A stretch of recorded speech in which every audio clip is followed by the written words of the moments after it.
ನಮ್ಮ ಕರಾವಳಿಯ ಒಬ್ಬ ಪ್ರತಿಭೆ ಇವತ್ತು ಸ್ಯಾಂಡಲ್ವುಡ್ಗೆ ಪದಾರ್ಪಣೆಯನ್ನು ಮಾಡ್ತಾ ಇದ್ದಾರೆ ಮತ್ತೆ ಮೊದಲಿಂದ. ಯಾವಾಗ ಶುರು ಆಯಿತು ಸರ್? ಮುಖ ಹುಡುಕ್ತಾ ಇದ್ದಾಗ ಇವನು ಬದುಕಿದ್ದಾನೇನೋ ಅಂತ ಕೇಳಿದೆ. ಹೀರೋ ಇಡೀ ಸಾಂಗಲ್ಲಿ ಒಬ್ಬನೇ ಇದ್ದಾರೆ, 4 ಹಾಡುಗಳಲ್ಲಿ ಒಬ್ಬನೇ ಇದ್ದಾರೆ. 4 ಹೀರೋಯಿನ್ಸ್ ಯಾಕೆ? ಆಡಿಷನ್ಸ್ ಲೆಕ್ಕ ತಗೊಂಡ್ರೆ 40 ನಾಯಕರು. ಸ್ಯಾಂಡಲ್ವುಡ್ನಲ್ಲಿ ಒಂದು ಅವಕಾಶ ಸಿಗಲಿ ಅಂತ ಕಾಯುವವರು ಎಷ್ಟೋ ಮಂದಿ. ತಾವು ಕೂಡ ಅದೇ ಸಾಲಿನಲ್ಲಿ ಬಂದಂತ. ಯಾವುದೇ ಬ್ಯಾಕ್ಗ್ರೌಂಡ್ ಇಲ್ದಿರೋ ಫ್ಯಾಮಿಲಿ, ನಮ್ದು ಸಿನಿಮಾ ಟಚ್ಚೇ ಇಲ್ಲ. ಹೇಳೋದು ನೋಡಿದ್ರೆ ನಮ್ಗೆ ಯಾರೋ ಟಚ್ ಕೋಪರೇಷನ್ಸು ಯಾವ ರೀತಿಯಾಗಿತ್ತು? ಬಾಯಲ್ಲಿ ಚಪ್ಪಲಿ ಕಟ್ಟಿಟ್ಕೊಂಡಿದ್ದಾನೆ, ಓಕೆ ಕೆಳಗಡೆ ಪ್ಯಾಂಟ್ ಹಾಕಿಲ್ಲ. ಹೆಂಗೆ ನಾನು ಅಂತ ತೋರಿಸ. ಎಲ್ಲಿ ಸಿಕ್ಕಿದ್ರು ಬಿಟ್ರೆ ಇವರು ಉತ್ತರ ಕನ್ನಡದವ್ರು ಆರಾಮಾಗಿ ಹೋಗ್ತಾರೆ, ಎಲ್ಲಿಗೆ ಬೇಕಾದ್ರೆ ಚಕ್ಕಡಿ ಬಂಡಿ ಹೊಡ್ಕೊಂಡು ಹೊಂಟ್ಬಿಡ್ತಾರೆ. ಇವ್ರು ಬಂದಾಗ ಅಥವಾ ಇವ್ರು ನೋಡಿದಾಗ ಅನಿಸ್ಲಿಲ್ಲ ನಮಗೆ. ಸಜನಾ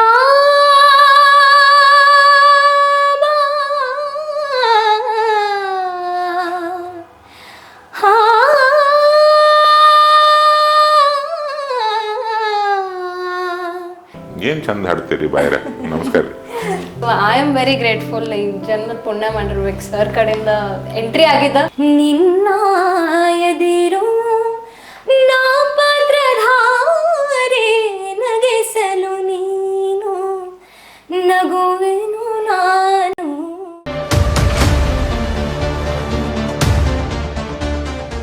ನಮಸ್ತೆ ವೀಕ್ಷಕರೇ, ಮತ್ತೆ ಮೊದಲಿಂದ ವಿಶೇಷ ಕಾರ್ಯಕ್ರಮಕ್ಕೆ ಸ್ವಾಗತ. ನಾನು ಶ್ಯಾಮ ಸುದರ್ಶನ್.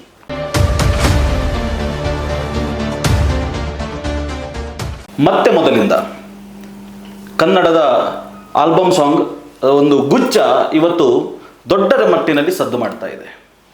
ಇವತ್ತು ನಮಗೆ ವಿಶೇಷವಾಗಿ ಈ ಸಂದರ್ಶನ ಅತ್ಯಂತ ಮುಖ್ಯ. ಯಾಕೆ ಅಂತ ಕೇಳಿದರೆ, ನಮ್ಮ ಕರಾವಳಿಯ ಒಬ್ಬ ಪ್ರತಿಭೆ ಇವತ್ತು ಈ ಮತ್ತೆ ಮೊದಲಿಂದ ಅನ್ನುವಂಥ ಒಂದು ದೊಡ್ಡ ತಾರಾಗಣದ ಜೊತೆಗೆ ಸೇರಿಕೊಂಡು ಇವತ್ತು ಸ್ಯಾಂಡಲ್ವುಡ್ಗೆ ಪದಾರ್ಪಣೆಯನ್ನು ಮಾಡ್ತಾ ಇದ್ದಾರೆ. ಎಸ್, ನಮ್ಮ ಜೊತೆಗೆ ಈ ಆಲ್ಬಮ್ ಸಾಂಗಿನ ಮುಖ್ಯ ರೂವಾರಿಗರಾಗಿರ್ತಕ್ಕಂಥ ಕನ್ನಡದ ಖ್ಯಾತ ನಿರ್ದೇಶಕರು, ಬರಹಗಾರರು ಎಲ್ಲವೂ ಆಗಿರ್ತಕ್ಕಂಥ ಯೋಗರಾಜ್ ಭಟ್ ಅವರು ನಮ್ಮ ಜೊತೆಗಿದ್ದಾರೆ. ಸರ್, ಆತ್ಮೀಯ ಸ್ವಾಗತ ಸರ್. ನಮಸ್ತೆ ನೋಡುಗರಿಗೆಲ್ಲ ನಮಸ್ತೆ. ಎಸ್, ಅದರ ಜೊತೆಗೆ ನಾನು ಆಗಲೇ ಹೇಳಿದೆ, ನಮ್ಮೂರಿನ ನಮ್ಮ ಮಣ್ಣಿನ ಪ್ರತಿಭೆ ಸಂಜನ್ ಕಜೆಯವರು, ಈ ಆಲ್ಬಮ್ ಸಾಂಗಿನ ನಾಯಕ ನಟ ನಮ್ಮ ಜೊತೆಗಿದ್ದಾರೆ. ಸಂಜನ್ ಅವರೇ, ಕಾರ್ಯಕ್ರಮಕ್ಕೆ ಸ್ವಾಗತ. ನಮಸ್ಕಾರ. ಎಸ್, ನಾನು ಭಟ್ರಿಂದ ಆರಂಭ ಮಾಡ್ತೇನೆ. ಮತ್ತೆ ಮೊದಲಿಂದ ಯಾವಾಗ ಶುರು ಆಯಿತು ಸರ್? ಇದು ನಾನು ಶುರು ಮಾಡಿದ್ದು ಕರೋನಾ ನಂತರ. ಓಕೆ. ಈತ ಜಾಯ್ನ್ ಆಗಿ 1.5-2 ವರ್ಷ ಆಯ್ತಾ ಅಂತ. ಹೌದು, ಎರಡೂವರೆ ವರ್ಷ ಆಯ್ತು. ಓಕೆ.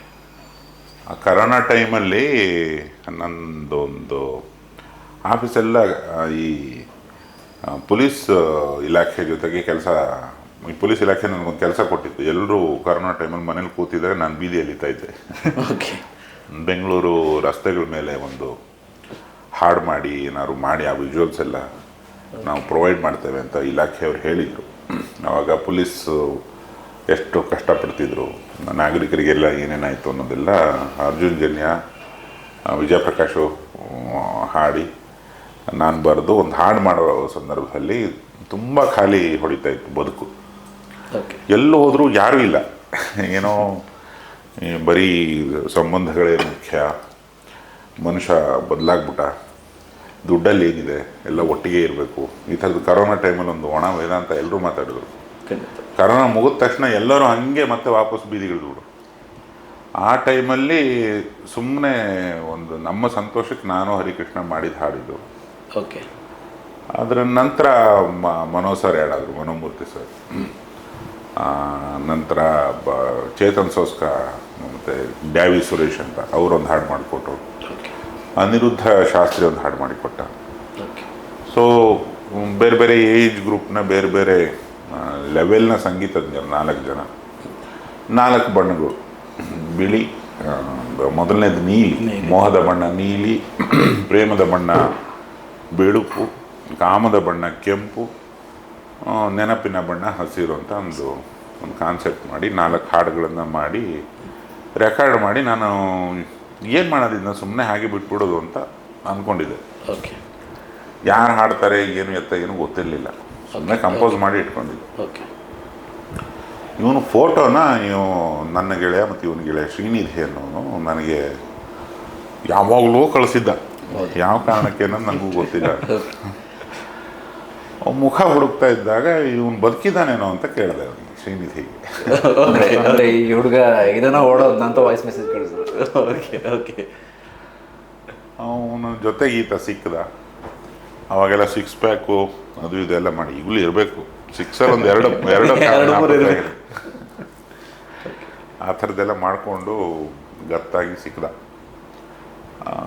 ನಿಧಿ ಸುಬ್ಬಯ್ಯ ಅವರು ಒಪ್ಪಿದ್ರು, ಇನ್ನೊಂದು 3 ಜನ ನಾಯಕಿ ಮಣಿಯರು ಒಪ್ಪಿದ್ರು.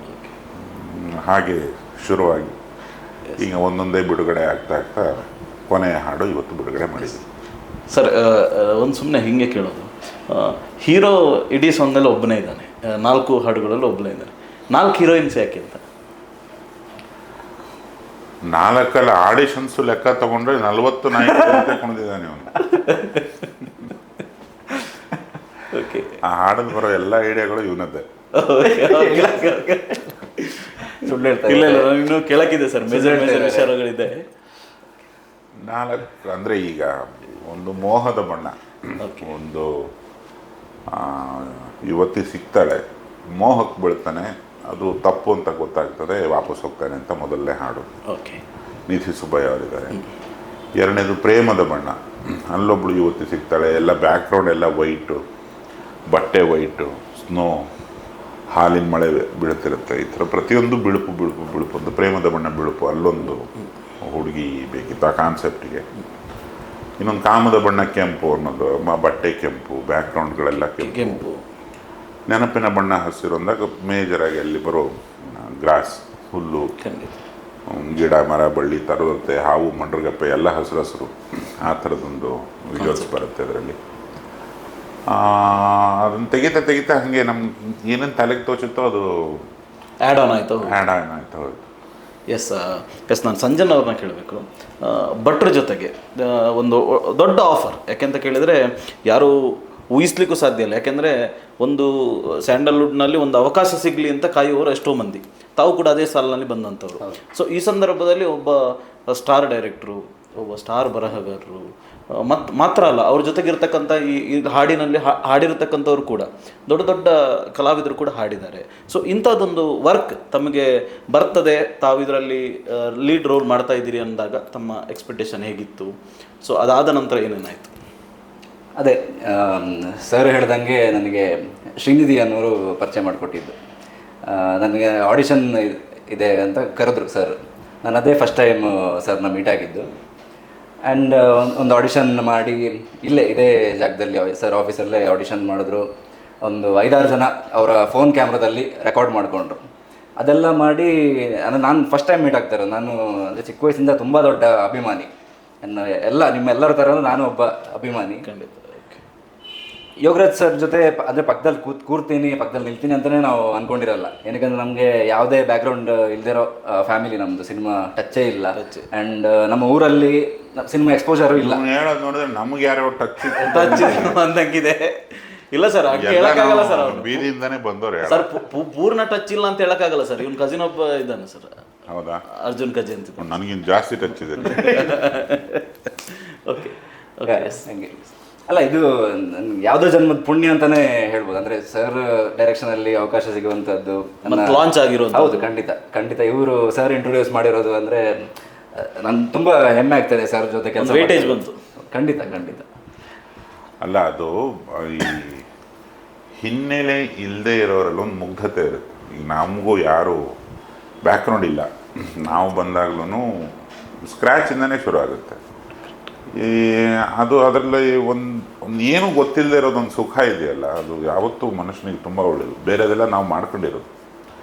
ನಾವು ಏನೇ ತಿಳುವಳಿಕೆ, ಎಷ್ಟೇ ಎಕ್ಸ್ಪೀರಿಯನ್ಸ್ ಆದರೂ ಏನು ಗೊತ್ತಿಲ್ಲದೇ ಪ್ರತಿಯೊಂದು ಕೆಲಸ ಮಾಡೋಕ್ಕೆ ಹೋದರೆ ಅದು ಚೆನ್ನಾಗಿರುತ್ತೆ. ಏನೋ ಒಂದು ವಿಷಯ ಗೊತ್ತಾಗ್ಬಿಟ್ರೆ, ಇಂಟರ್ವ್ಯೂ ಮಾಡೋದು ಹೆಂಗೆ ಅಂತ ಗೊತ್ತಾಗ್ಬಿಟ್ರೆ ಇಂಟರ್ವ್ಯೂ ಚೆನ್ನಾಗಿರಲ್ಲ. Yes sir. ಇದರ ಜೊತೆಗೆ ಇನ್ನೊಂದು ಬಹಳ ಮುಖ್ಯ ಸರ್, ಏನು ಅಂತ ಕೇಳಿದರೆ, ಈಗ ಅವನಾಗಲೇ ಹೇಳಿದಾಗೆ ಒಂದು ತುಂಬ ಹಳ್ಳಿ, ಒಂದು ಗ್ರಾಮೀಣ ಪ್ರದೇಶ, ಮಿತ್ತೂರು ಪಕ್ಕ ಅವನ ಮನೆ ಇರೋದು, ತುಂಬ ಗ್ರಾಮೀಣ ಪ್ರದೇಶದಿಂದ ಬಂದಿರೋದು. ಸೊ ಬಂದಾಗ ಒಂದು ಒಳ್ಳೆ ಎಕ್ಸ್ಪೋಜರ್, ಒಳ್ಳೆ ಒಂದು ಅವಕಾಶ ಸಿಕ್ತು. ನಾನು ಆ ಊರಿಗೂ ಬಂದಿದ್ದೀನಿ, ಅವನ ಮನೆಗೂ ನೋಡಿದ್ದೀರಿ, ಗೊತ್ತು, ನಾನು ಫೋಟೋ ನೋಡಿದೆ. ಎಸ್, ಆ ಭಾಗದಿಂದ ಬಂದು ಇಂಥ ಅವಕಾಶಗಳು ಸಿಕ್ಕಿದಾಗ ಸಹಜವಾಗಿ ಅವರಿಗೆ ಒಂದು ದೊಡ್ಡ ನಿರೀಕ್ಷೆಗಳು, ದೊಡ್ಡ ಮಹತ್ವಾಕಾಂಕ್ಷೆಗಳು ಸಹಜವಾಗಿ ಅವರಿಗೆ ಹುಡ್ತಾ ಇರುತ್ತೆ. ಸೊ ನಾ ಕೇಳಕ್ಕೆ ಹೊರಟಿರೋದು ಏನು ಅಂತ ಕೇಳಿದ್ರೆ, ಈ ಥರದ ಸಂಜನ್ ಥರದ ತುಂಬ ಪ್ರತಿಭೆಗಳಿದ್ದಾವೆ. ತುಂಬ ಪ್ರತಿಭೆಗಳು ಇವತ್ತು ಬೆಂಗಳೂರಿನಲ್ಲಿ ಬಂದು ನನಗೇನೋ ಮುಂದೊಂದು ಆಗತ್ತೆ ಎನ್ನುವ ಭ್ರಮೆಯಲ್ಲಿ ತಿರುಗಾಡ್ತಾ ಇರ್ತಾರೆ. ಅದು ಬರೀ ಭ್ರಮೆ ಆಗಿರುತ್ತಾ ಸರ್ ಅಥವಾ ನಿಜ ಆಗತ್ತಾ ಅಂತ? ಅಂದರೆ ಅದು ಯಾವುದೇ ಭ್ರಮೆ, ಯಾವುದೇ ಕನಸು ನಿಜ ಆಗಬೇಕಂದ್ರೆ ಕನಸು ಕಂಡ ದಿನದಿಂದ 10-11 ವರ್ಷ ಬೇಕಂತೆ ಒಂದು ನಿಜ ಆಗಲಿಕ್ಕೆ. ಕೆಲವೊಬ್ರಿಗೆ ಬೇಗ ಆಗ್ಬಿಡ್ತದೆ. ಇವನಿಗೆ ಪ್ರಾಯಶಃ ಕನಸು ಕಂಡು ಬೇಗನೆ ಆಯ್ತಾ ಏನೋ. ಇದು ಅವನ ಗೆಳೆಯನೇ ಆಗಿರೋದ್ರಿಂದ ನಿರ್ಮಾಪಕ, ಅದು ಸುಲಭ ಆಯಿತು. ಇನ್ನೊಬ್ಬ ನಿರ್ಮಾಪಕ ಪ್ರಸನ್ನ ಅಂತ, ಅವನು ಬಂದ. ಅವನು ನಾನು ಗಡ್ಡ ವಿಜಿ 3 ಜನ ಇವನು ಫೋಟೋ ನೋಡಿದ್ದೆ ಅವತ್ತು. ಪ್ರಸನ್ನ, ನಾನು ಗಡ್ಡ ವಿಜಿ. ಅದು ಗೊತ್ತಿಲ್ಲ, ಅವನು ಅದೇ ತಾನೇ ಒಂದಿಷ್ಟು ಫೋಟೋ ಶೂಟ್ ಕೂಡ ಮಾಡಿಸಿದ್ದ. ಒಂದು 6-8 ಹುಡುಗರು, ಒಂದು 10-12 ಹುಡುಗಿರು ಮೀಟ್ ಮಾಡಿ, ಏನೋ ತುಂಬ ಇನ್ನಸೆಂಟ್ ಆದ ಮುಖ ಬೇಕು ಅದಕ್ಕೆ. ಅದರಲ್ಲೊಂದು ಅದು ನೋಡ್ತಿದ್ರೆ ಏನೋ ಹೇಳ್ತಿದ್ದೆ ಅಂತ ಅನ್ನಿಸ್ಬೇಕು ಅನ್ನೋ ಥರ ನಾನು ಕಾಯ್ತಿದ್ದೆ. ಆವಾಗ ಒಂದು ಫೋಟೋ ತೋರಿಸಿದ ನೆನಪ ಇತ್ತು ನನಗೆ, ಇವನು ಫೋಟೋ ನೋಡಿದ ನೆನಪಿತ್ತು. ಅದು ಆ ಟೈಮಲ್ಲೇ ಅವನು ಬಂದ, ಆ ಫೋಟೋನೂ ನೋಡಿದ್ವಿ. ಏನೋ ಸರಿ ಹೋಗ್ತಿದೆ ಇದು ಅಂತ ಅನಿಸಿ ಕೆಲವೊಬ್ಬರಿಗೆ ಅದು ಬೇಗ ಸಿಕ್ಬಿಡ್ತದೆ. ಬಟ್ ಎಷ್ಟೋ ಜನಕ್ಕೆ ಏನು ಮಾಡೋಕ್ಕಾಗೋದಿಲ್ಲ. ಅದು ನಿಜವಾದ ಪ್ರತಿಭೆ ಇದ್ದರೆ ಅದು ಕೆಂಡದ ಥರ ಸುಟ್ಟು ಆಚೆ ಬರುತ್ತೆ. ಹಾಗೆ ಈಗ ಈ ಸ್ಪೋರ್ಟ್ಸ್ನಲ್ಲಾಗಲಿ ಸಿನಿಮಾದಲ್ಲಾಗಲಿ ಈ ಫ್ಲೂಕ್ಗಳು ವರ್ಕ್ ಆಗಲ್ಲ. ಏನಾದರೂ ಇದ್ದರೆ ಅದು ತಾನಾಗೆ ಹುಡ್ಕೊಂಬರುತ್ತೆ. ಇಲ್ಲ ಎಷ್ಟೇ ತುಂಬ ಜನ ಪ್ರತಿಭಾವಂತರು ಎಷ್ಟು ಕಷ್ಟಪಟ್ಟರು ಏನೋ ಒಂದು ಕನೆಕ್ಟ್ ಆಗೋದಿಲ್ಲ. ಕೆಲವೊಬ್ರಿಗೆ ಸುಮ್ಮನೆ ಕನೆಕ್ಟ್ ಆಗಿಬಿಡುತ್ತೆ, ಕೆಲವೊಬ್ಬರಿಗೆ ಹುಡ್ಕೊಂಬರುತ್ತೆ. ಎಲ್ಲ ಥರದ್ದು ಇದೆ. ಎಸ್ ಬಟ್ರೆ ಇದರ ಜೊತೆಗೆ ಈಗ ತುಂಬ ದೊಡ್ಡ ಮಟ್ಟಿನಲ್ಲಿ ಈ 4 ಹಾಡುಗಳು ಸದ್ದು ಮಾಡ್ತು. ಮೊದಲನೇದು ವಿಜಯ ಪ್ರಕಾಶ್ ಅವರ ಧ್ವನಿಯಲ್ಲಿ ಬಂತು. ಅದು ಒಂದು ದೊಡ್ಡ ಲೆವೆಲ್ಗೆ ಒಂದು ದೊಡ್ಡ ಸ್ಟಾರ್ಟ್ ಅಂತಲೇ ಹೇಳ್ಬೋದು. ಯಾಕೆಂತ ಕೇಳಿದರೆ ಯಾವುದಕ್ಕೂ ಕೂಡ ಒಂದು ಏನು ಪ್ರಾರಂಭ ಅದು ದೊಡ್ಡ ಮಟ್ಟದಲ್ಲಿ ಬೇಕಂತೆ, ಒಂದು ಸ್ಟಾರ್ಟ್ ಅದು ದೊಡ್ಡದಲ್ಲಿ ಆಗಬೇಕಂತೆ. ಸೊ ಹಾಗೆ ದೊಡ್ಡ ಮಟ್ಟದಲ್ಲೇ ಆಯಿತು. ಸೊ ಇದಾದ ನಂತರ ಈಗ ರೆಸ್ಪಾನ್ಸ್ಗಳು ಸರ್ ಬರ್ತಾ ಇರುವಾಗ ತಾವು ಸಿನಿಮಾಗಳನ್ನು ಅನೇಕ ಸಿನಿಮಾಗಳಲ್ಲಿ ದೊಡ್ಡ ದೊಡ್ಡ ಸಕ್ಸಸ್ಸನ್ನು ನೋಡಿದ್ದೀರಿ ಸರ್. ಬಟ್ ಇಂಥ ಆಲ್ಬಮ್ ಸಾಂಗ್ಗಳಲ್ಲೂ ಕೂಡ ಸಕ್ಸಸ್ ರೇಟ್ ಹೇಗೆ ಅಂತ ಸರ್? ಅಂದರೆ ಒಂದು ಹೊಸ ಮುಖಕ್ಕೆ, ಹೊಸ ಪ್ರತಿಭೆಗಳಿಗೆ ಅದು ದೊಡ್ಡದೆ. ಇವತ್ತೆಲ್ಲ ಹೇಗಾಗಿ ಹೋಗಿದೆ ಅಂದರೆ ಒಂದು 10 ಮಿಲಿಯನ್, 20 ಮಿಲಿಯನ್, 30 ಮಿಲಿಯನ್ ಆದ್ರೇ ಅದು ದೊಡ್ಡದು ಅಂತ ಈ ವಿಡಿಯೋಗಳನ್ನು ನೋಡುವವರ ಸಂಖ್ಯೆ. ಅದು ಈಗ ನೀವು 1,000 10,000ಕ್ಕೆಲ್ಲ ಬೆಲೆ ಇಲ್ಲ ಅಂತ ಹೇಳೋಕ್ಕಾಗಲ್ಲ. ಈಗ 10,000 ಜನ ನೋಡಿದ್ರು 10,000 ಜನ ನಮ್ಮ ಮುಂದೆ ಕೂತಿದ್ದಾರೆ ಅಂದ್ಕೊಳ್ಳಿ, ಅಲ್ಲಿವರೆಗೆ ಬರುತ್ತದು ಕ್ರೌಡು. ಅಷ್ಟು ಜನ ನೋಡಿದ್ದಾರೆ ನನ್ನ ಅಂತ ಅಂದ್ಕೋಬೋದು ಅವನು. ಅಷ್ಟು ಜನ ಕೇಳಿದ್ದಾರೆ ನಾನು ಬರೆದ ಸಾಲುಗಳು ಅವ್ರ ಕಿವಿಗೆ ಹೋಗಿದೆ ಅನ್ನೋದು ಒಂದು ಖುಷಿ ಸಮಾಚಾರ. ಯಾಕಂದರೆ ಎಷ್ಟೋ ಹಾಡುಗಳು ಸುಮ್ಮನೆ ಹಾಗೆ ಬಂದು ಹೋದವು, ಒಂದು ಕಿಂಚಿತ್ ನೋಟಿಸ್ ಕೂಡ ಆಗೋದಿಲ್ಲ. ಆಮೇಲೆ ಮೆಲಡಿಗಳು ಯಾವತ್ತೂ ನಿಧಾನ, ನಾವು ಸಮಾಜದ ಮೈಗೆ ಸೇರ್ಕೊಳ್ಳೋದಕ್ಕೆ ತುಂಬ ಟೈಮ್ ತಗೋತಾರೆ. ಅವರಿಗೆ ಅದೊಂದು ಆಹ್ಲಾದ ದಿನೇ ಆ ಕಿವಿಯಿಂದನೇ ಹೋಗ್ತಾ ಇಲ್ಲ ಈ ಹಾಡು ಅನ್ನೋ ಮಟ್ಟಕ್ಕೆ ಅದು ಒಬ್ಬನನ್ನು ಆಕರ್ಷಣೆ ಮಾಡೋಕ್ಕೆ ಮಿನಿಮಮ್ ಎಷ್ಟೋ ದಿನಗಳು ತಗೊಳುತ್ತೆ ಒಂದು ಹಾಡು. ಅದು ಯಾವುದೋ ಕಾಲಕ್ಕೆ ಎಲ್ಲಿಗೋ ಹೋಗಿ ಕೂತಿರ್ತಾವೆ, ನಮಗೆ ಗೊತ್ತಾಗೋದಿಲ್ಲ. ಆ ಥರದ ಹಾಡುಗಳನ್ನು ಮಾಡೋದು ತುಂಬ ಫಾಸ್ಟಾಗಿ ಧಮಾಧಿಬಿ ಅಂತ ಮಾಡೋದು, ಅದು ಸಿನಿಮಾದಲ್ಲಿ ನಾವು ತುಂಬ ಮಾಡಿದ್ದೀನಿ. ಖಂಡಿತ ಬೇರೆಯವರಿಗೂ ಬರೆದು ಕೊಟ್ಟಿದ್ದೀನಿ. ಅದರ ರೀಚು ಅದೊಂದು ಅನ್ನ ಕೊಡುತ್ತೆ ನಮಗೆ. ಬಟ್ ಇದು ನೆಮ್ಮದಿ ಕೊಡುತ್ತೆ ಈ ಥರದ ಹಾಡುಗಳು. ಇವುಗಳದ್ದೊಂದು ಲೈಫ್ ಸ್ಪ್ಯಾನ್ ತುಂಬ ದೊಡ್ಡದು. ಅದು ಶಾರ್ಟ್ ಟರ್ಮ್, ಇದು ಲಾಂಗ್ ಟರ್ಮ್ ಇದೆ. ಹೌದು. ಎಸ್ ಬಟ್ರೆ ಮೊನ್ನೆ ಪ್ರೆಸ್ ಮೀಟಲ್ಲಿ ನಾನು ನೋಡ್ತಾ ಇದ್ದಾಗ ವಾಸುಕಿ ವೈಭವ್ ಅವರು ಒಂದು ಒಳ್ಳೆ ತುಂಬ ಚೆನ್ನಾಗಿರೋ ಮಾತನ್ನು ಅಲ್ಲಿ ಉಲ್ಲೇಖ ಮಾಡಿದರು ಅಂತ ಅಂದ್ಕೊಳ್ತೇನೆ ನಾನು. ಮೊದಲೆಲ್ಲ ಒಂದಷ್ಟು ಭಾವಗೀತೆಗಳು ತುಂಬ ಅಶ್ವಥ್ ಅವರ ಕಂಠಗಳಲ್ಲಿ ಈ ಥರದಲ್ಲಿ ನಾವು ಕೇಳಿದ್ವಿ. ಆದರೆ ಇವತ್ತಿನ ಸಿನಿಮಾ ಜಗತ್ತು ಮುಂದುವರಿತಾ ಇವತ್ತು ಭಾವಗೀತೆ ಬರೆಯುವವರು ತುಂಬ ಇರ್ಬೋದು. ಆದರೆ ಆ ಭಾವಗೀತೆಗಳು ಎಲ್ಲೋ ಜನರಿಗೆ ರೀಚ್ ಆಗುವಂಥದ್ದು ಅಥವಾ ಜನರಿಗೆ ತಲುಪುವಂಥದ್ದು, ಸೊ ಈ ಥರದ್ದು ತುಂಬ ಕಡಿಮೆ ಇದೆ ಅಂತ. ಯಾಕಂದರೆ ಹಳೆಯ ಹಾಡುಗಳನ್ನೇ ಇವತ್ತಿಗೂ ತುಂಬ ಜನ ಗುಣಗುಣಿಸೋದನ್ನು ನಾವು ನೋಡ್ತೇವೆ. ಆದರೆ ಹೊಸತ್ತು ಆ ಸಾಲಿನಲ್ಲಿ ಬಹಳ ವಿರಳ ಅಂತ. ಸಿಗಲಿಕ್ಕೆ ಇಲ್ಲ ಅಂತ. ಸೊ ಈ ಕಾಲಘಟ್ಟದಲ್ಲಿ ಇದೊಂದು ಇವತ್ತು ಈ 4 ಹಾಡುಗಳಲ್ಲಿ ಒಂದು ಹಾಡು ನಿಮಗೆ ಆ ಥರದಲ್ಲಿ ರೀಚ್ ಆಗ್ಬೋದು, ಅಥವಾ 4 ಆ ಥರದಲ್ಲಿ ರೀಚ್ ಆಗ್ಬೋದು ಅಂತ ತಮ್ಗೆ ಅನ್ನಿಸ್ತದ ಅಂತ? ತಾವೊಬ್ಬ ಬರಹಗಾರನಾಗಿ ಇದನ್ನು ಬರೆದು ಹಂಗಾಗಲಿ ಅಂತಲೇ ಮಾಡಿರೋದು. ಓಕೆ, ಅಲ್ಲ ಕೇಳಿದ್ದು ಅದಕ್ಕೋಸ್ಕರನೇ. ಅದು ಎಲ್ಲಿವರೆಗೆ ಹೋಗ್ತದೆ ಗಾಡಿ ನೋಡಬೇಕು. ಯಾಕಂದರೆ ಈ ಏನೇ ನಾವೇನನ್ನೇ ಹೇಳಬಹುದು, ಇದೇ ಸಂದರ್ಶನದಲ್ಲಿ ಏನೋ ಒಂದು ಮಾತಾಡಬಹುದು, ಅದಕ್ಕೆ ತಲೆದೂಗಿ ಹಾಂ ಕರೆಕ್ಟಾಗಿ ಮಾತಾಡ್ದ ಅಂತ ಹೇಳೋರು ಜನತೆ. ಅಥವಾ ಯಾವುದೇ ಒಂದು ಆಡಿಯೋ ವಿಜುವಲ್ ತೊಗೊಳ್ಳಿ, ಯಾವುದೇ ಒಂದು ಹಾಡು ತೊಗೊಳ್ಳಿ, ಯಾವುದೇ ಒಂದು ಶಾರ್ಟ್ ತೊಗೊಳ್ಳಿ, ಏನನ್ನಾದರೂ ತೊಗೊಳ್ಳಿ, ಅದನ್ನು ರಿಸೀವ್ ಮಾಡಿ ಮತ್ತೆ ಮತ್ತೆ ನೋಡ್ತೀನಿ, ನನಗೆ ತುಂಬ ಖುಷಿ ಇದು, ಮತ್ತೆ ಮತ್ತೆ ಕೇಳ್ತೀನಿ, ನನಗೇನೋ ಒಂದು ಆನಂದ ಆಗ್ತಿದೆ ಅಂತ ಹೇಳೋದು ಜನತೆ. ನಾವು ಮಾಡೋದಷ್ಟೇ ನಮ್ಮ ಕರ್ತವ್ಯ. ಮಾಡಬೇಕಾದ್ರೆ ನಾವು ಜನರ ಟೇಸ್ಟು ಅದು ಇದು ನೋಡಿಕೊಂಡೇ ಮಾಡೋದು. ಬಟ್ ಎಷ್ಟೇ ನಿಖರವಾಗಿ ಇದು ಜನಕ್ಕೆ ಖಂಡಿತವಾಗಿ ಇಷ್ಟ ಆಗುತ್ತೆ ಅಂತ ಮಾಡಿದವನ್ನೆಲ್ಲ ಮೂಲೆ ಗುಂಪು ಮಾಡಿದ್ದಾರೆ ಜನ. ಅವ್ರಿಗೆ ಏನು ಬೇಕು ಅನ್ನೋದನ್ನು ಅವ್ರ ಹಸಿವು ಜನನೇ ಡಿಸೈಡ್ ಮಾಡೋದು. ಹಾಗಾಗಿ ಹೋಗಿ ಈ 4 ಹಾಡುಗಳನ್ನು ಎಲ್ಲಿಗೋ ತೊಗೊಂಡು ಹೋಗ್ಬೋದು, ಮರೀಲೂಬಹುದು, ಗೊತ್ತಿಲ್ಲ ನನಗೆ. ಬಟ್ ಮರೆಯುವಂಥ ಹಾಡುಗಳಂತೂ ಮಾಡಿಲ್ಲ. ಅಲ್ಲ, ಮರೆಯುವಂಥ ಅನ್ನಿಸ್ತಿಲ್ಲ. ಯಾಕೆ ಅನ್ನಿಸ್ತಿಲ್ಲ ಅಂತ ಹೇಳಿದರೆ, ನಿಮ್ಮ ಹಾಡುಗಳು ರಿಲೀಸ್ ಆದ ತಕ್ಷಣ ಬೇರೆ ಬೇರೆಯವರು, ಈಗ ಒಂದಷ್ಟು ಅಪ್ಕಮಿಂಗಲ್ಲಿ ದೊಡ್ಡ ದೊಡ್ಡ ಹೆಸರು ಮಾಡಿರುವಂಥ ಹಾಡುಗಾರರು ಹಾಡಿದ್ದಾರೆ. ಅದರ ಕವರ್ ಸಾಂಗ್ ರೀತಿಯಲ್ಲಿ ಅವ್ರು ಹಾಡಿ ಅವರವರ ಸೋಷಿಯಲ್ ಮೀಡಿಯಾಗಳೆಲ್ಲ ಅದನ್ನು ಹಾಕಿದ್ದಾರೆ, ತಮಗೂ ಕೊಲಾಬ್ ಕೊಟ್ಟಂಥದ್ದು ನಾನು ಅದನ್ನು ಗಮನಿಸಿದ್ದೇನೆ ಅಂತ. ಮತ್ತು ಇನ್ನೊಂದಷ್ಟು ಜನ ಸ್ವಲ್ಪ ಹವ್ಯಾಸಿಯಾಗಿ ಹಾಡುವವರು ಕೂಡ ಇದನ್ನು ಹಾಡಿದ್ದಾರೆ, ಬೇರೆ ಬೇರೆ ರೀತಿಯಲ್ಲಿ ಇದನ್ನು ಬಳಸಿಕೊಂಡಿದ್ದಾರೆ. ಸೊ ಅದನ್ನು ನೋಡ್ತಾ ಹೋದರೆ ಎಲ್ಲೋ ಒಂದು ಕಡೆ ನೀವಾಗಲೇ ಉಲ್ಲೇಖ ಮಾಡಿದಾಗ ಒಂದು ಸ್ಲೋಲಿ ಇದೊಂದು ಹೊಸ ಒಂದು ಟ್ರೆಂಡನ್ನು ಸೃಷ್ಟಿ ಮಾಡಿದೆ ಅಂತ. ಅದು ಈ ಹಾಡುಗಳು ಬಿಡುಗಡೆ ಶುರು ಆದ ನಂತರ ನನಗೆ ಗೊತ್ತಿದ್ದ ಹಾಗೆ ಒಂದು ಕನ್ನಡದಲ್ಲೇ 3-4 ಜನ ಆಲ್ಬಮ್ ಮಾಡ್ತೀವಿ ಅಂತ ಅನೌನ್ಸ್ ಮಾಡಿದ್ರು. ಕೆಲವು ರಿಲೀಸ್ ಕೂಡ ಆಯಿತು. ಅದು ಬೇರೆ ಬೇರೆ ರಾಜ್ಯಗಳಲ್ಲಿ, ಉತ್ತರ ಭಾರತದೆಲ್ಲ ತುಂಬ ದೊಡ್ಡ ಲೆವೆಲ್ಗೆ ರೀಚ್ ಆಗ್ತದೆ ಆಲ್ಬಮ್ ಹಾಡುಗಳು. ಇಲ್ಲಿ ಸಿನಿಮಾ ಮತ್ತು ಸಿನಿಮಾ ಹಾಡುಗಳ ಒಂದು ಮಾರ್ಕೆಟ್ ಏನಿದೆ, ಅದರ ಜೊತೆಗೆ ಇದು ಸಪ್ರೇಟಾಗಿ ಇದು ಸಿನಿಮಾ ಥರನೇ. ಯಾಕಂದರೆ ನಾವೆಲ್ಲ ಸಿನಿಮಾದವ್ರೆ. ಖಂಡಿತ. ಇವನು ನಾಳೆ ಸಿನಿಮಾ ಮಾಡಬೇಕು ಅಂತ ಕುಣಿತಾ ಇದ್ದಾನೆ ಇವತ್ತಿನ. ಬಟ್ರ್ ಚಾನ್ಸ್ ಕೊಟ್ಟರೆ ಮಾಡ್ತೇನೆ ಅಂತ. ಹೌದು, ನಾವು ಮಾಡಪ್ಪ ಅಂತ ಹೇಳಿನೇ ಕರೆದಿದ್ದವು ನನ್ನ. ಸೊ ಹಾಗೆ ಅಲ್ಲಿಂದ ನಿಮಗೆ ಅದು ತುಂಬ ದೊಡ್ಡದು ಸಂಗೀತ ಅನ್ನೋದು. ನಿಮ್ಮ ಮಾತಿಗೂ ನಿಲ್ಕಲ್ಲ ಅದು ಕಾಣದ ಕೇಳ ಸ್ವರ ಅಂತೆಲ್ಲ ಕರಿತೀವಿ ನಾವು. ಏನೋ ಒಂದು ಪದ ಬರೆದು ಒಂದು ಕಂಪೋಸಿಷನ್ ಅದ್ರ ಮೇಲೆ ಬಿದ್ದಾಗ ಅದ್ರದ್ದು ಬದುಕು ಎಷ್ಟೋ ಕಾಲದವರೆಗೆ ಉಳ್ಕೊಂಡ್ಬಿಡುತ್ತೆ. ನಾವು ಯಾರೂ ಇರೋದೇ ಇಲ್ಲ, ಸಾವಿರಾರು ವರ್ಷ ಒಂದು ಹಾಡು ಉಳ್ಕೊಂಡ್ಬಿಡುತ್ತೆ. ಹಾಗೆ ಬಂದದ್ದು ಜಾನಪದ ಎಲ್ಲ ಹಾಗೆ. ಭಟ್ರಿಗೆ ಒಂದು 2 ಸಾಲುಗಳು ನೆನಪಿಸಿಕೊಳ್ಳೋದಾದರೆ ಯಾವ ಸಾಲುಗಳು ತುಂಬ ಇಷ್ಟ ಆದದ್ದು ಭಟ್ರೆ? ಈ ಒಟ್ಟು 4 ಹಾಡುಗಳಲ್ಲಿ ತಾವು ತುಂಬ ಮತ್ತೆ ಮತ್ತೆ ಇಷ್ಟಪಟ್ಟಂಥದ್ದು ಅಥವಾ ಮತ್ತೆ ಮತ್ತೆ ಗುಣಗುಣಿಸಬೇಕು ಅನ್ನಿಸಿದಂಥ ಸಾಲುಗಳು ಯಾವುದು ಅಂತ?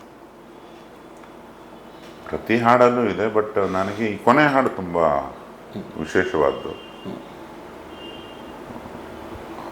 ಸರಿ ಹೋಗಬೇಕು, ಶುರುವಾಗಬೇಕು, ಉಸಿರಾಟವೆಲ್ಲ ಮತ್ತೆ ಮೊದಲಿಂದ ಅನ್ನೋ ಹಾಡು ನನಗೆ ಅನ್ನೋ ಸಾಲುಗಳು ಅವಾಗವಾಗ ಕಾಡ್ತಾ ಇರುತ್ತೆ. ಈ ಮತ್ತೆ ನಾವು ಎಲ್ಲದನ್ನು ಮತ್ತೆ ಮೊದಲಿಂದ ಬದುಕಬೇಕು. ಯಾವುದೋ ಒಂದು ಹುಡುಗಿನ ಕಳ್ಕೊಂಡ್ರು ಮತ್ತೊಂದು ಸತಿ ಸಿಗಬೇಕು, ಅವಳು ಅಪರಿಚಿತಳಾಗಿ ಸಿಕ್ಕರೆ ಚೆನ್ನಾಗಿರುತ್ತೆ. ಎಲ್ಲ ಮತ್ತೆ ಮೊದಲಿಂದ ಮಾಡಬೇಕು, ನಾವೆಲ್ಲ ಮತ್ತೆ ಮೊದಲಿಂದ ಮಾಡಬೇಕು ಅಂತ ಅನ್ನಿಸ್ತಾನೆ ಇರುತ್ತೆ ಮಿಸ್ಟೇಕಲ್ಲಿ ಮಾಡಿದಾಗ.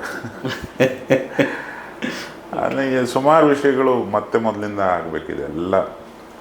ಈಗ ನಾವು ಕಥೆ ಬರಿತೀವಿ, ಹರಿದಾಕ್ಬಿಡ್ತೀವಿ, ಮತ್ತೆ ಮೊದಲಿಂದ ಮಾಡಿ, ಮತ್ತೆ ಮೊದಲಿಂದ ಹೇಳು.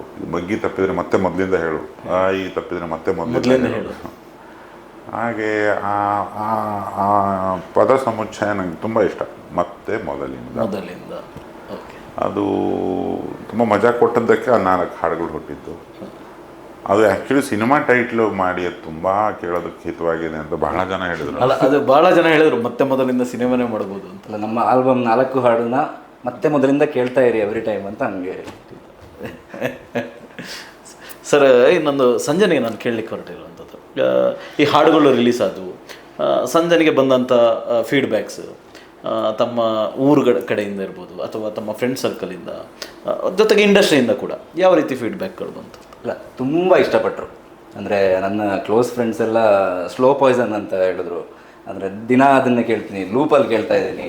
ಆಮೇಲೆ ಮೀಡಿಯಾದವ್ರು ಒಂದಷ್ಟು ಜನ ಫೋನ್ ಬಂತು, ನನ್ನ ನಂಬರ್ ತಗೊಂಡು ಫೋನ್ ಮಾಡಿ ಚೆನ್ನಾಗಿ ಮಾಡಿದ್ದೀರಾ, ಸಾಂಗ್ ಭಾಳ ಚೆನ್ನಾಗಿದೆ ಅಂತ ಹೇಳಿದ್ರು. ಆ್ಯಂಡ್ ನನ್ನ ಸಿನಿಮಾ ಫ್ರೆಂಡ್ ಸರ್ಕಲ್ ಕೂಡ ಅಷ್ಟೇ, ಎಲ್ಲರೂ ಅವ್ರವ್ರ ಸೋಷಿಯಲ್ ಮೀಡಿಯಾದಲ್ಲಿ ಶೇರ್ ಮಾಡಿದ್ರು. ಅಂದರೆ ನಾವೇನು ರಿಕ್ವೆಸ್ಟ್ ಮಾಡಿಲ್ಲ, ಅವ್ರಿಗೆ ಇಷ್ಟ ಆದ್ರಷ್ಟೇ ಅವರು ಶೇರ್ ಮಾಡ್ತಾರೆ.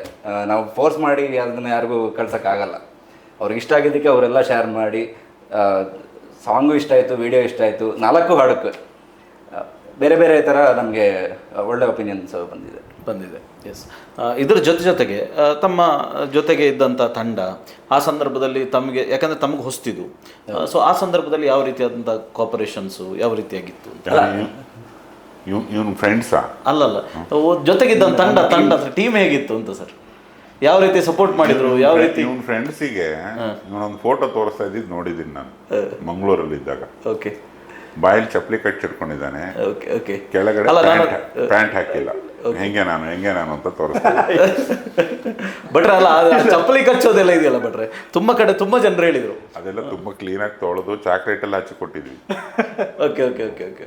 ಅಲ್ಲ ಬಟ್ರೆ ಅದನ್ನು ತುಂಬಾ ಚಪ್ಪಲಿ ಕಚ್ಚೋ ಸೀನ್ ಇತ್ತಲ್ಲ ಬಟ್ರೆ, ಅದು ಬಹಳ ಜನರಲ್ಲಿ ಮತ್ತು ಬಹಳ ಕುತೂಹಲ ಸೃಷ್ಟಿ ಆಯ್ತು ಬಟ್ರೆ. ಮತ್ತು ಕೇಳಿದವರಿಗೆಲ್ಲ ಸಂಜನೆ ಏನು ಹೇಳಿದಾರೆ ಅಂದ್ರೆ, ಅದು ಬಟ್ರೆ ಏನು ಹೇಳಿದಾರೆ ಅದನ್ನ ನಾ ಮಾಡಿದ್ದೀನಿ ಅಂತ. ಅವನೇನು ಹೇಳಿದಾನೆ ನಾವು ಮಾಡಿದ್ವಿ. ಹಂಗ ಬಟ್ರೆ ನಾವು ಆ್ಯಕ್ಟರ್ಗಳು, ನಮ್ಮ ಡೈರೆಕ್ಟರ್ ಸರ್ ಏನು ಹೇಳ್ತಾರೆ ನಾವು ಅದನ್ನೇ ಮಾಡಿರೋದು ಅಷ್ಟೇ.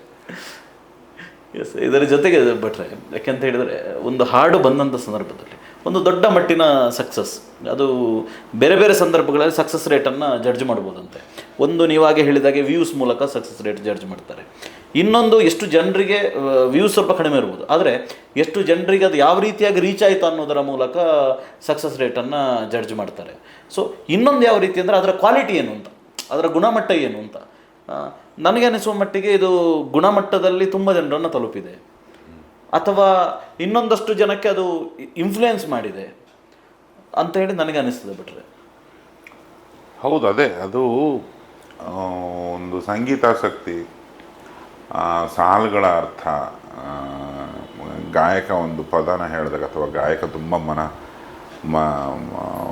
ಮನಸಾರೆ ಇಷ್ಟಪಟ್ಟು ಒಂದು ಹಾಡನ್ನು ಹಾಡಿದಾಗ ಅದಷ್ಟು ಭಾವ ಒಬ್ಬನಿಗೆ ತಟ್ಟಬೇಕಂದ್ರೆ ಅದು ಟೈಮ್ ತಗೋತದೆ. ಅದು ತಗೊಳ್ಳಿ, ಅದ್ರ ಮೂಲ ಉದ್ದೇಶನೇ ಅದು. ಎಲ್ಲ ದಬಾದಿಬಿ ಥರದ್ದೇ ಮಾಡೋದಾದರೆ ಇವನಿಗೆ ಸಿನಿಮಾನೇ ಮಾಡುವುದು. ಒಂದು ಭಾವ ಪ್ರಧಾನವಾಗಿ ಒಂದು ವಿಷಯನ ಹೇಳಬೇಕು ಅಂತ ಅಂದ್ಕೊಂಡಿರೋದ್ರಿಂದ ಇದು ತುಂಬ ದೊಡ್ಡ ಮಟ್ಟದ ಗುಣಮಟ್ಟದ ರೀಚ್, ಜನರನ್ನು ನಾವು ನಿಧಾನಕ್ಕೆ ಕ್ವಾಲಿಟಿ ಜನರನ್ನ ತಲುಪಿ. ಹೌದು, ನಿಧಾನಕ್ಕೆ ತಲುಪಿದ್ರು, ಲೇಟಾಗಿ ಡೆಲಿವರಿ ಕೊಟ್ಟರು ವಿಷಯಗಳನ್ನು. ತುಂಬ ಒಳ್ಳೆಯ ಪಾರ್ಸೆಲ್ ಬಂದಿದೆ ಜನಕ್ಕೆ ಅಂತ ಅನ್ಕೋಬೋದು. ಎಸ್, ಸಂಜನಾ ಅವರೇ, ಇದೀಗ ಭಟ್ರು ಸಕ್ಸಸ್ ರೇಟನ್ನು ನೋಡ್ತಾ ಬಂದವರು, ತಮಗೆ ದೊಡ್ಡ ಸಕ್ಸಸ್ ಈ ಸಂದರ್ಭದಲ್ಲಿ ಕೊನೆಯದಾಗಿ ತಮ್ಮ ಒಟ್ಟು ಈ ಆಲ್ಬಮ್ ಸಾಂಗ್ನ ಅನುಭವ, ಮತ್ತು ಈ ಸಂದರ್ಭದಲ್ಲಿ ಯಾರಿಗೆಲ್ಲ ತಾವು ಥ್ಯಾಂಕ್ಸ್ ಹೇಳಲಿಕ್ಕೆ ಇಚ್ಛೆಪಡ್ತೀರಿ, ಮತ್ತು ಇದರ ಹಿನ್ನೆಲೆಯಲ್ಲಿ ತಮಗೆ ಒಂದು ಅಪ್ಪ ನನಗಿದೊಂದು ದೊಡ್ಡ ಓಪನ್ ಅಪ್ ಆಯಿತು ಅಂತ ಅಂದಾಗ ನೆಕ್ಸ್ಟ್ ನಿಮ್ಮ ಫ್ಯೂಚರ್ ಬಗ್ಗೆ ಏನು ಯೋಚನೆಗಳಿದೆ ಅಂತ? ಅದೇ, ಮೊದಲನೇದಾಗಿ ಯೋಗರಾಜ್ ಸರ್ಗೆ ಥ್ಯಾಂಕ್ಸ್ ಹೇಳಬೇಕು. ಯಾಕಂದರೆ ನನ್ನಲ್ಲಿರೋ ಒಂದು ಸಣ್ಣ ಪ್ರತಿಭೆಯನ್ನು ಗುರುತಿಸಿ ನನ್ನನ್ನು ನಂಬಿ ಇದರಲ್ಲಿ ಹೀರೋ ಮಾಡಿ ಇಂಟ್ರೊಡ್ಯೂಸ್ ಮಾಡಿದ್ದಾರೆ ಕನ್ನಡ ಜನತೆಗೆ. ಅಂದರೆ ಚಿತ್ರರಂಗದ ಮೊದಲನೇ ಹೆಜ್ಜೆ ಸರ್ ಡೈರೆಕ್ಷನಲ್ಲೇ ನಾನು ಕಾಲಿಡ್ತಾ ಇರೋದು. ಸೊ ಮೊದಲನೇ ಥ್ಯಾಂಕ್ಸ್ ನಾನು ಸರ್ಗೆ ಹೇಳಬೇಕು. ಆ್ಯಂಡ್ ನನ್ನ ಎಲ್ಲ ಟೀಮ್, ನನ್ನ ಕಂಪ್ಲೀಟ್ ಟೀಮ್, ಅಂದರೆ ಗಡ್ಡ ವಿಜಯ್ ಸರ್ ಆಗಲಿ, ಅಮೋಲ್ ಸರ್ ಆಗಲಿ, ತುಂಬ ಕಂಫರ್ಟೇಬಲ್ ಆಗಿ, ನಾನು ಹೊಸಬ್ಬ ಬಂದಿದ್ದೀನಿ, ಯಾರೋ ಹೊಸ ಹುಡುಗ ಅಂತ ಯಾವುದೇ ಕಾರಣಕ್ಕೂ ಟ್ರೀಟ್ ಮಾಡಿ ತುಂಬ ಫ್ರೆಂಡಾಗಿ ಟ್ರೀಟ್ ಮಾಡಿಕೊಂಡು ತುಂಬ ಚೆನ್ನಾಗಿ ಕೆಲಸ ಮಾಡಿದ್ದಾರೆ. ಆ್ಯಂಡ್ 4 ಜನ ದಿಗ್ಗಜರ ಮ್ಯೂಸಿಕ್ ಡೈರೆಕ್ಟರ್ಗಳು, ಹರಿಕೃಷ್ಣ ಸರ್ ಆಗಲಿ, ಮನೋಮೂರ್ತಿ ಸರ್, ಅನಿರುದ್ಧ ಶಾಸ್ತ್ರಿ, ಚೇತನ್ ಸೋಸ್ಕಾ ಅವ್ರಿಗೆಲ್ಲ ತುಂಬ ದೊಡ್ಡ ಥ್ಯಾಂಕ್ಸ್ ಹೇಳ್ತೀನಿ. ಏನಕ್ಕಂದರೆ ಇವಾಗ ಯಾರೊಬ್ಬ ಹೀರೋ ಆಗಿ ಎಂಟ್ರಿ ಆಗ್ತಾನೆ ಅಂದರೆ ಒಂದು ಸಿನಿಮಾ ಮಾಡಿದ್ರೆ ಒಂದು ಮ್ಯೂಸಿಕ್ ಡೈರೆಕ್ಟರ್ ಸಿಗ್ತಾರೆ. ನನಗೆ 4 ಮ್ಯೂಸಿಕ್ ಡೈರೆಕ್ಟರ್ ಜೊತೆ ಕೆಲಸ ಮಾಡೋ ಒಂದು ಅವಕಾಶ ಸಿಕ್ತು. 4 ನಾಯಕಿಯರು, 4 ನಾಯಕಿಯವರು, ಅವರು ಹೀರೋಯಿನ್ಸ್ಗಳಿಗೂ ನಾನು ತುಂಬ ಥ್ಯಾಂಕ್ಸ್ ಹೇಳ್ತೀನಿ. ಯಾಕಂದರೆ ತುಂಬ ವಿಡಿಯೋ ತುಂಬ ಬ್ಯೂಟಿಫುಲ್ ಆಗಿ ಕಾಣೋಕ್ಕೆ ಮುಖ್ಯ ಕಾರಣ, ತುಂಬ ಕೋಆಪರೇಟ್ ಮಾಡಿದ್ದಾರೆ. ನಿಧಿ ಸುಬ್ಬಯ್ಯ ಅವರಾಗಲಿ, ಅಮಿತ್ ಅವರಾಗಲಿ, ದೇವಿಕಾ ಅವರು, ಅಂಜಲಿ ಅವರು, 4 ಜನ ತುಂಬ ಬ್ಯೂಟಿಫುಲ್ ಆಗಿ ಕಾಣಿಸ್ತಾ ಇದ್ದಾರೆ. ಆ್ಯಂಡ್ ನಮ್ಮ ಎಡಿಟರ್ ಟೀಮು ಆ್ಯಂಡ್ ಎಲ್ಲರಿಗೂ ತುಂಬ ಥ್ಯಾಂಕ್ಸ್ ಅಂತ ಹೇಳೋಕ್ಕೆ ಇಷ್ಟಪಡ್ತೀನಿ. ಅದೇ ಇವತ್ತು ಇಲ್ಲಿ ನಿಂತಿರೋದಕ್ಕೆ ಮುಖ್ಯ ಕಾರಣ ನನ್ನ ತಂದೆ ತಾಯಿ. ಖಂಡಿತವಾಗೂ ನನ್ನ ತಂದೆ ತಾಯಿಗೆ ಥ್ಯಾಂಕ್ಸ್ ಹೇಳಲೇಬೇಕು. ಏನಕ್ಕಂದರೆ ಪ್ರತಿ ಹಂತದಲ್ಲೂ ನನಗೆ ಸಪೋರ್ಟಿವ್ ಆಗಿ ನಿಂತು ನನ್ನ ಕನಸನ್ನು ಅಚೀವ್ ಮಾಡೋಕ್ಕೆ ಹೆಲ್ಪ್ ಮಾಡ್ತಿರೋಂಥ ಅವ್ರಿಗೆ ತುಂಬ ಥ್ಯಾಂಕ್ಸ್. ಆ್ಯಂಡ್ ನಮ್ಮ ಪ್ರೊಡ್ಯೂಸರ್ಸ್ ಶ್ರೀನಿಧಿ ಅವರಾಗಲಿ, ಶಿಲ್ಪಾ ಪ್ರಸನ್ನ ಮ್ಯಾಮ್ ಆಗಲಿ, ರೇಣುಕಾ ಮ್ಯಾಮ್ ಆಗಲಿ, ಈ ಒಂದು ಆಲ್ಬಮ್ಗೆ ತುಂಬ ಕಾಂಟ್ರಿಬ್ಯೂಷನ್ ಕೊಟ್ಟಿದ್ದಾರೆ. ಆ್ಯಂಡ್ ನನಗೆ ಸಪೋರ್ಟ್ ಮಾಡಿದಂಥ ನನ್ನ ಎಲ್ಲ ಸ್ನೇಹಿತರು, ನನ್ನ ಊರಿನ ನನ್ನ ರಿಲೇಟಿವ್ಸ್, ನನ್ನ ಸ್ನೇಹಿತರು ತುಂಬ ಎಂಕರೇಜ್ ಮಾಡಿ ಸಪೋರ್ಟ್ ಮಾಡಿ ಇನ್ನು ಮುಂದೆ ಸಪೋರ್ಟ್ ಮಾಡೋಕ್ಕೆ ಹೊರಟಿದ್ದಾರೆ. ನಾನು ಅದೇ ಸಿನಿಮಾ ಮಾಡೋಕ್ಕಂತಲೇ ಬಂದಿರೋದು. ಮುಂದೆ ಖಂಡಿತ ಒಳ್ಳೊಳ್ಳೆ ಸಿನಿಮಾಗಳನ್ನು ಮಾಡ್ತೀನಿ. ಕನ್ನಡಕ್ಕೆ ಒಳ್ಳೆ ಕತೆ ನನ್ನ ಮುಖಾಂತರ ಕೊಡಬೇಕು ಅಂತ ನಾನು ಕನ್ಸಿಟ್ಕೊಂಡು ಬಂದವನು. ನಿಮ್ಮೆಲ್ಲರ ಸಹಕಾರ ಬೇಕು, ಆಶೀರ್ವಾದ ಬೇಕು ಅಂತ ಕೇಳ್ಕೊತೀನಿ. ಎಸ್ ಸಂಜನಾ ಅವರೇ, ಇಷ್ಟು ಹೊತ್ತುಗಳ ಕಾಲ ತಾವು ಭಾಗವಹಿಸಿದ್ದೀರಿ. ಎಸ್, ಇನ್ನೊಬ್ಬರು ನಮ್ಮ ಜೊತೆಗೆ ಈ ಇಂಟರ್ವ್ಯೂಲಿ ಭಾಗವಹಿಸ್ತಾರೆ, ಭಟ್ರು ಕಂಟಿನ್ಯೂ ಆಗ್ತಾರೆ, ಇನ್ನೊಬ್ಬರು ಬರ್ತಾರೆ. ಅವ್ರು ಯಾರು, ಅವ್ರು ಏನು, ಅದನ್ನೆಲ್ಲ ತಿಳಿಸ್ಕೊಡ್ತೀನಿ. ಒಂದು ಸಣ್ಣ ವಿರಾಮದ ಬಳಿಕ ಕಾರ್ಯಕ್ರಮ ಮುಂದುವರಿಯುತ್ತೆ. ಅತ್ತೆ, ಇದು ನನ್ನ ಬರ್ಡೇ ಗಿಫ್ಟು. ಇದೆಲ್ಲ ಜೀವನದಲ್ಲಿ ನನಗೋಸ್ಕರ ತಗೊಂಡ್ಬಂದಿದ್ದಾರೆ. ನಿನ್ ಮೇಲೆ ತುಂಬಾ ಚೆನ್ನಾಗಿ ಕಾಣುತ್ತೆ. ಇದು ತುಂಬಾ ಚೆನ್ನಾಗಿದೆ ಅಲ್ವಾ? ತುಂಬಾ ಚೆನ್ನಾಗಿದೆ.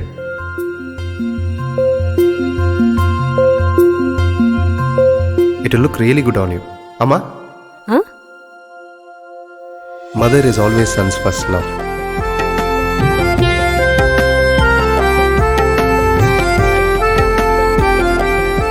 ಪ್ರತಿ ಪೀಳಿಗೆಯ ಪ್ರೀತಿಯ ಮಳಿಗೆ GL ಆಚಾರ್ಯ ಜುವೆಲ್ಲರ್ಸ್.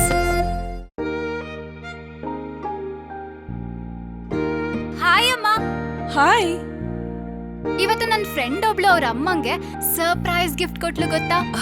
ಬರ್ಡೇನಾ? Special day. ಏನ್ ಗಿಫ್ಟ್ ಕೊಟ್ಲು? ನನ್ನಮ್ಮ ಬೆಸ್ಟ್ ಆರ್ಕಿಟೆಕ್ಟ್ ಅವಾರ್ಡ್ ತಗೋತಿರೋ ದಿನ ನನ್ನ ಕಡೆಯಿಂದ ಪ್ರೀತಿಯ ಗಿಫ್ಟ್.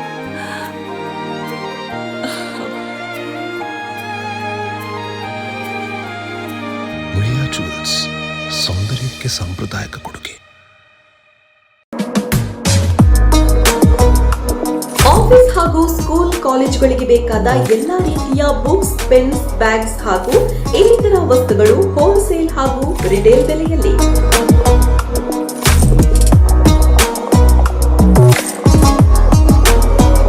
ಕಸ್ಟಮೈಸ್ಡ್ ಬುಕ್ಸ್ ಹಾಗೂ ಪೆನ್ಗಳು ರಿಯಾಯಿತಿ ದರದಲ್ಲಿ.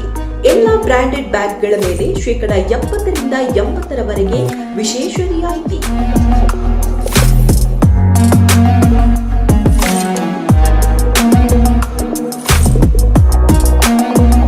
ಸ್ಟೇಷನರಿ, ಜೆರಾಕ್ಸ್, ಪುಸ್ತಕಗಳು, ಲ್ಯಾಮಿನೇಷನ್, ಸ್ಪೈರಲ್ ಬೈಂಡಿಂಗ್ ಹಾಗೂ ಇನ್ನಿತರ ಸೇವೆಗಳು. ಹಿಂದೆ ಭೇಟಿ ನೀಡಿ Shobha stores, stationery warehouse, ಮುಖ್ಯ ರಸ್ತೆ, ಸಂಪ್ಯ, ಪುತ್ತೂರು. ಹೆಚ್ಚಿನ ಮಾಹಿತಿಗಾಗಿ ಸಂಪರ್ಕಿಸಿ 9901266223. ವೀಕ್ಷಕರ, ವಿರಾಮದ ಬಳಿಕ ಮತ್ತೆ ಮೊದಲಿಂದ ವಿಶೇಷ ಕಾರ್ಯಕ್ರಮಕ್ಕೆ ಸ್ವಾಗತ. ಎಸ್, ನಾನು ಆಗಲೇ ಹೇಳಿದೆ, ನಮ್ಮ ಜೊತೆಗೆ ಯೋಗರಾಜ್ ಭಟ್ ಸರ್ ಇದ್ದಾರೆ ಖಂಡಿತ. ಅದರ ಜೊತೆಗೆ ಉತ್ತರ ಕರ್ನಾಟಕದ ಒಬ್ಬ ಪ್ರತಿಭೆ, ಈಗಿನ್ನೂ ದೊಡ್ಡ ರೀತಿಯಲ್ಲಿ ಹೆಸರು ಮಾಡಲಿಕ್ಕಿರುವಂಥವಳು, ಇಂಡಸ್ಟ್ರಿಯಲ್ಲಿ ಈಗಿನ್ನೂ ಪಾದಾರ್ಪಣೆ ಮಾಡ್ತಾ ಇನ್ನೊಂದಷ್ಟು ಒಳ್ಳೊಳ್ಳೆ ಹಾಡುಗಳನ್ನು ಕೊಡಲಿಕ್ಕೆ ಸಿದ್ಧರಾಗಿರ್ತಕ್ಕಂಥ ಅದಿತಿ ಕಂಡೇಗಲ್ ಅವರು ನಮ್ಮ ಜೊತೆಗಿದ್ದಾರೆ. ಎಸ್, ಅದಿತಿ ಅವರೇ ಸ್ವಾಗತ. ಎಸ್, ಮೊದಲನೇದಾಗಿ ಅದಿತಿ ಕಂಡೇಗಲ್ ಎಲ್ಲಿ ಅವರು, ತಾವು ಯಾವ ಕಡೆಯವರು, ತಮ್ಮ ಬಗ್ಗೆ ಒಂದು ಹೇಳಿ. ಯಾರು ನೀವು ಅಂತ? ನಾನು ಉತ್ತರ ಕರ್ನಾಟಕ ಬಾಗಲಕೋಟೆಯವಳು. ಸೊ ನನ್ನ ಸ್ಕೂಲಿಂಗ್ ಎಲ್ಲ ಬಾಗಲಕೋಟೆಯಲ್ಲಿ ಆಗಿದೆ. ಆ್ಯಂಡ್ ಇಂಜಿನಿಯರಿಂಗ್ ಮಾಡಬೇಕಾದ್ರೆ ನಾನು ಮುಂಬೈಗೆ ಶಿಫ್ಟ್ ಆಗಿರೋದು. ಬಿಕಾಸ್ ನಾನು ದ ವಾಯ್ಸ್ ಆಫ್ ಇಂಡಿಯಾ ಅದೆಲ್ಲ ಶೂಟ್ ಮಾಡ್ತಾ ಇರಬೇಕಾದ್ರೆ ಸೊ ಆ ಕಡೆ ಶಿಫ್ಟ್ ಆಗಿದ್ದು. ಓಕೆ, ಹಾಡಕ್ಕೆ ಹೆಂಗೆ ಆರಂಭ ಮಾಡಿದ್ರಿ? ಹಾಡಕ್ಕೆ when I think I was 5-6 ವರ್ಷದವಳಿದ್ದೆ. ಅವಾಗಿಂದ ಕ್ಲಾಸಿಕಲ್ ನಮ್ಮ ಮನೆಯಲ್ಲಿ ತುಂಬ, ನಮ್ಮಮ್ಮ ತುಂಬ ಮ್ಯೂಸಿಕ್ ಎಂಥೂಸಿಯಾಸ್ಟಿಕ್. ಸೊ ಹಾಗಾಗಿ ಕಳಿಸ್ಬೇಕು, ಕ್ಲಾಸಿಕಲ್ ಶಾಸ್ತ್ರೀಯ ಸಂಗೀತ ಕಲಿಬೇಕು ಅಂತ ತುಂಬ ಇದು ಮಾಡಿ ಕೈವಲ್ಯ ಕುಮಾರ್ ಗುರವ್ ಅವ್ರ ಕಡೆ ನನಗೆ ಹಾಕಿದ್ರು. ಅದಾದ್ಮೇಲೆ ಸ್ವಲ್ಪ ವರ್ಷ ಅವ್ರ ಹತ್ರ ಕಲಿತು ಆಮೇಲೆ ಪಂಡಿತ್ ಜಯತೀರ್ಥ ಮೇವಂಡಿ ಅವ್ರ ಹತ್ರ ಕಲಿಬೇಕು. ಓಕೆ, ಈಗ ಮುಂಬೈ ಎಲ್ಲೆಲ್ಲಿ ನೀವು ಹಾಡ್ತೀರಿ ಅದನ್ನ ಹೇಳಿ. ಇವಾಗ ನಾನು ಮುಂಬೈಯಲ್ಲಿ ದ ವಾಯ್ಸ್ ಆಫ್ ಇಂಡಿಯಾನಲ್ಲಿ 2017 ಐ ಸ್ಟಾರ್ಟೆಡ್ ಇನ್ ಹಿಂದಿ. ಅದಾದ್ಮೇಲೆ ಉದಿತ್ ನಾರಾಯಣ್ ಜಿ ಅವ್ರ ಜೊತೆಗೆಲ್ಲ ನಾವು ಟೂರ್ ಮಾಡ್ತೀವಿ. So all over India and abroad. ಮೇಲಲ್ಲಿ ಆದಿತ್ಯ ನಾರಾಯಣ್ ಲೀಡ್ ಮಾಡ್ತಾರೆ, ಫಿಮೇಲ್ ಅಲ್ಲಿ ನಮ್ದು ಬ್ಯಾಂಡ್ ಇದೆ, ಎ ಬ್ಯಾಂಡ್ ಅಂತ. So it's always about me and Aditya, ನಾವು ಲೀಡ್ ಮಾಡೋದು. ಕನ್ನಡದಲ್ಲಿ ತಾವು ಇದಕ್ಕಿಂತ ಮೊದಲು ಬೇರೆ ಹಾಡಿರುವಂತದ್ದು? ಕನ್ನಡದಲ್ಲಿ ಫಸ್ಟ್ ನಂದು ಸಾಂಗ್ ಫಿಲ್ಮಿಗೆ ಬಂದಿದ್ದು ಹೇಳದೆ ಕೇಳದೆ ಅಂತ ವಿಜಯ್ ಪ್ರಕಾಶ್ ಸರ್ ಜೊತೆಗೆ. ಸೊ ವಿಜಯ್ ಪ್ರಕಾಶ್ ಸರ್ ಜೊತೆಗೆ ನನ್ನ ಫಸ್ಟ್ ಸಾಂಗ್ ಬಂದಿದ್ದು. ಒಂದು ದೊಡ್ಡ ಅವಕಾಶ.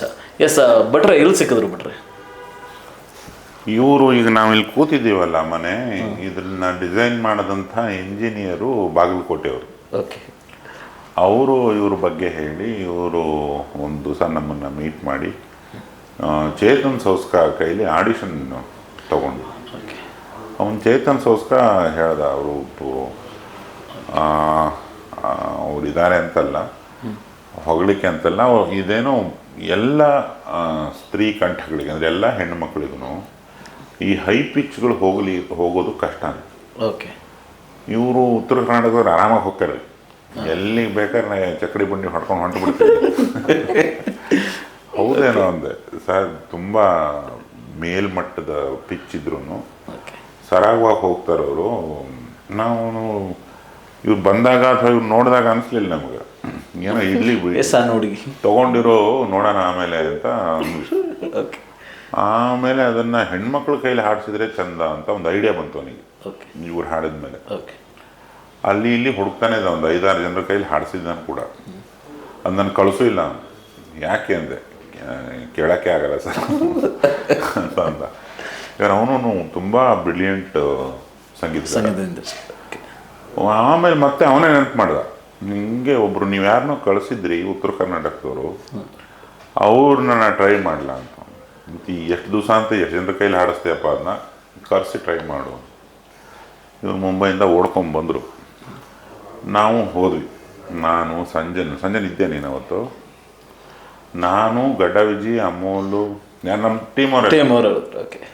ಅವನು ಪದೇ ಬನ್ನಿ ಅವ್ರು ಹಾಡ್ತಿದ್ದಾರೆ ಬನ್ನಿ, ಏನೋ ಪ್ರಾಬ್ಲಮ್ ಇರಬೇಕು, ಅವನು ಸುಮ್ಮನೆ ಕರೆಯೋದಿಲ್ಲ ನನಗೆ.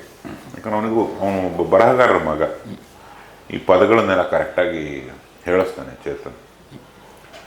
ಏನೋ ಸಮಸ್ಯೆ ಇರಬೇಕು ಅಂತ ಹೋದ್ವಿ.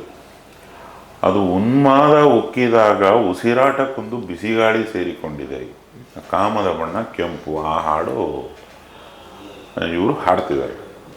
ಆ ಲಿರಿಕ್ಸ್ ಅರ್ಥಗಳನ್ನು ನನಗೆ ಹೇಳಕ್ಕೆ ಒಂಥರ ಆಗ್ತದೆ ಸರ್. ನೀವೇ ಹೇಳಿ. ಇವರು ನಾನು ಬರ್ದಾಗ ನಾನು ಹಾಡ್ತೀನಿ ಅಂತ, ಕೊನೆಗೆ ಅದು ಯಾವುದ್ಯಾವುದೋ ಹಾಡುಗಳು ಉದಾಹರಣೆ ಕೊಟ್ಟು ತುಂಬ ಮರ್ಯಾದೆಯಿಂದ ಅವರಿಗೆ ಇದು ಈ ಥರ ಸಭ್ಯ ಪದಗಳಲ್ಲಿ ಇಂಗ್ಲೀಷು ಕನ್ನಡ ಎಲ್ಲ ಮಿಕ್ಸ್ ಮಾಡಿ ಇದಿಷ್ಟು ಬಿಟ್ಟ ಮೇಲೆ ಹಂಗೇನ್ರಿ ಈಗ ಹೇಳ್ತಾನೆ ನೋಡ್ರಿ ಅಂತ ಹೇಳಿ ಹೋಗಿ ಹಾಡಿದರು.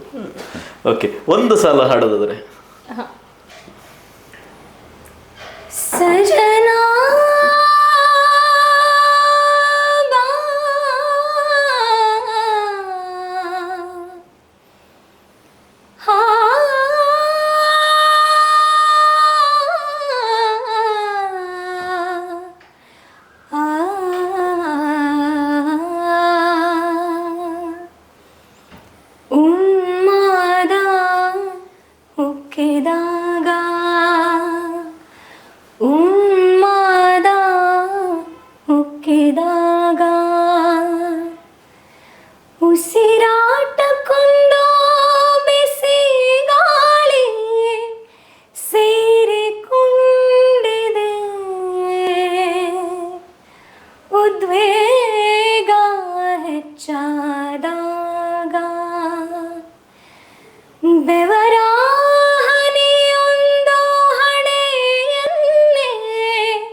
ಕೇಳ್ತಾ ಇರೋಣ ಅನ್ಸುತ್ತೆ ಎಲ್ಲ ಒಟ್ಟರೆ.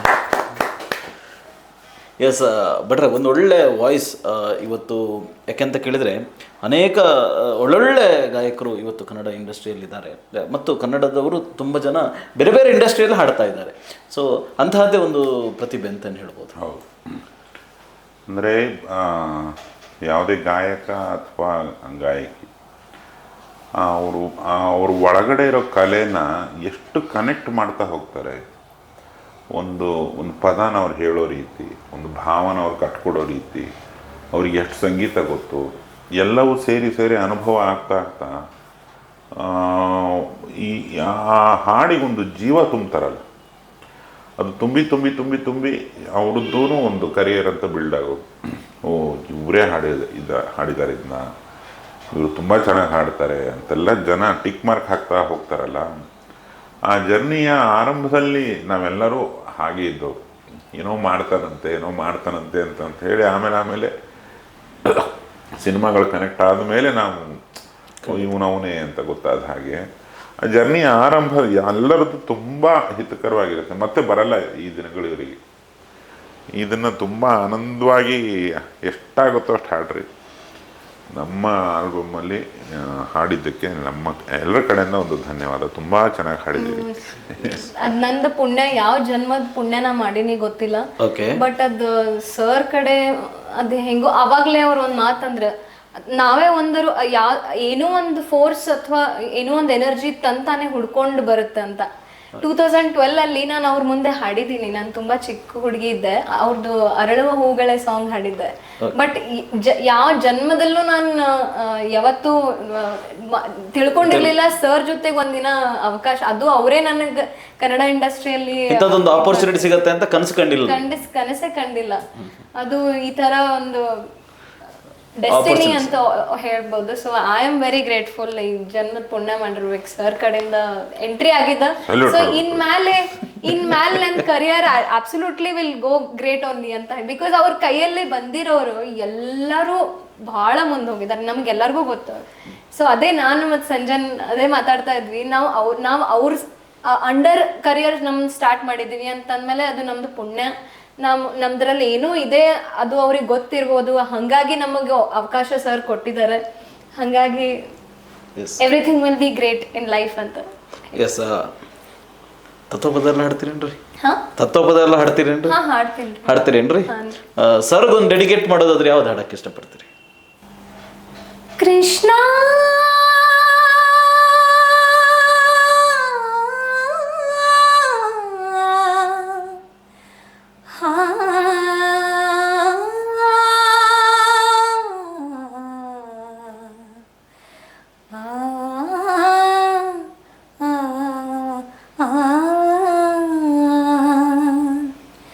ನಗಿಸಲು ನೀನು ನಗುವೆನು ನಾನು, ನಗಿಸಲು ನೀನು ನಗುವೆನು ನಾನು, ನಾನೊಂದು ಬೊಂಬೆಯೋ ನೀ ಸೂತ್ರಧಾರಿ, ನಿನ್ನ ಎದಿರು ನಾ ಪಾತ್ರಧಾರಿ, ನಗಿಸಲು ನೀನು ನಗುವೆನು ನಾನು, ನಾನೊಂದು ಬೊಂಬೆಯೋ ನೀ ಸೂತ್ರಧಾರಿ.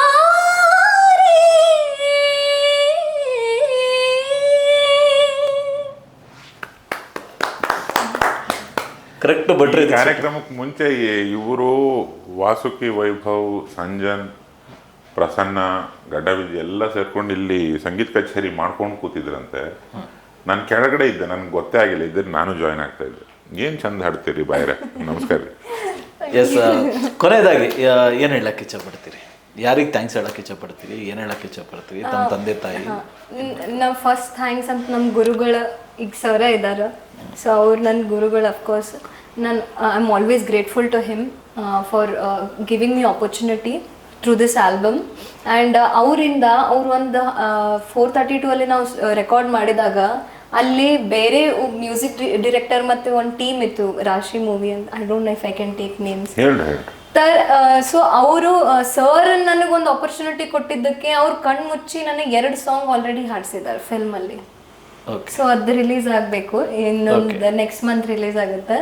ಸೊ ಹಾಗಾಗಿ I am always grateful to him. And Vasuki ಅವರಿಗೂ ನಂದು ಭಾಳ ಹೇಳೋದು ಹೆಂಗೈತಿ ಅಂದ್ರೆ ರೀ, ನೀವು ಅವನ ಟುಪ್ಪಿಗೆ ಹಾಕೋಣ ಅಂದ್ರೆ ನಾವು ಯಾಕೆ ಹಾಕೇ ಬರೋದು ಅಂತ.